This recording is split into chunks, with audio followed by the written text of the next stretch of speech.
Secretary Lew, Andy Barr over here. As you may know, I come from the Commonwealth of Kentucky, and us Kentuckians, we always like to talk about the diplomatic value of bourbon. And so let me ask you about bourbon exports to India for a minute. As Vice Chair of the Congressional India Caucus, I look for opportunities for the United States and India to enjoy greater economic cooperation.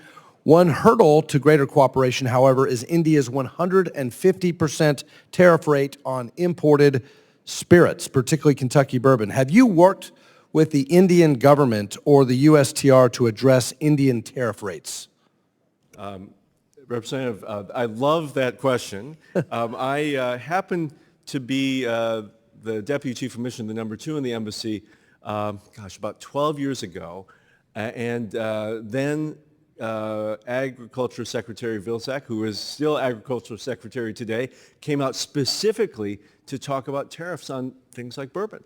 And he was just in these incredibly intensive discussions before President Obama came to visit. We thought we were at the 10-yard line. We were going to get this through. These are some of the hardest things for us as two big democracies to achieve actual tangible results on, because we are two big agricultural nations. We both produce food for our people, and we're both very jealous about how we guard the ability to bring in foodstuffs, including from your great state, into each other's countries. We have seen progress, and we have seen progress just in this year in some of those tariffs on foodstuffs, but it is trench warfare with our Indian friends on both sides. It's not going one way. What I know is we are very committed to bringing down those tariffs. We want to work with you. We want to work with the USTR. This is 150% tariff rate is an impediment.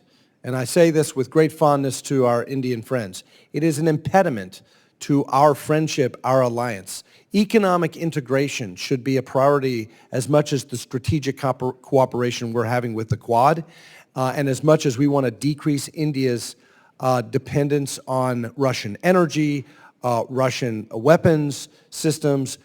Our economic relationship is a barrier to furthering this important alliance between two great democracies. And I would urge the administration, the State Department, and the USTR to prioritize market access in India, the most populous nation in the world, in order to advance the important strategic relationship with India. And of course, our Kentucky distilleries are ready to further that spirit. Sir, if I could just add, I was deputy to then Ambassador Tim Romer, a former member of this House. I can remember Ambassador Romer serving bourbon at 4th of July. So wonderful. We are trying very wonderful, hard. Wonderful. We can cheers to that.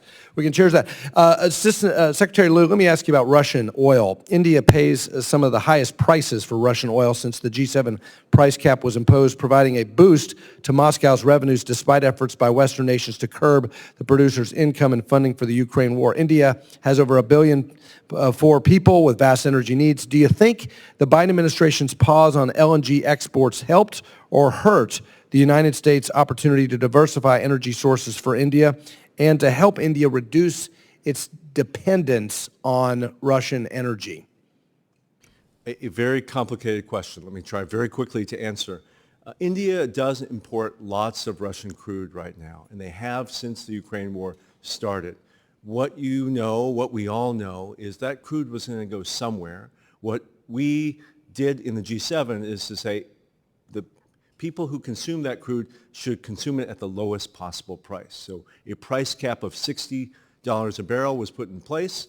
If you exceeded that price cap, you would be denied insurance and Secretary, financing. Sorry to reclaim my time, but as you well know, and Secretary Yellen and I have talked about this extensively in the Financial Services Committee oversight, is Russian crude is trading above the cap, and the cap's not working. The Treasury Department has issued 9 general licenses to Russian banks, allowing Russian banks to process energy transactions, exports to India. And this is a gaping loophole in our sanctions against Russia. I think we need to export more American energy to India, and we need to actually deprive Putin of the financing he's using, some of it coming from India, our friends in India, to finance this further invasion of Ukraine. I urge the State Department to work with Treasury to reconsider. Thank you. Thank you. I yield.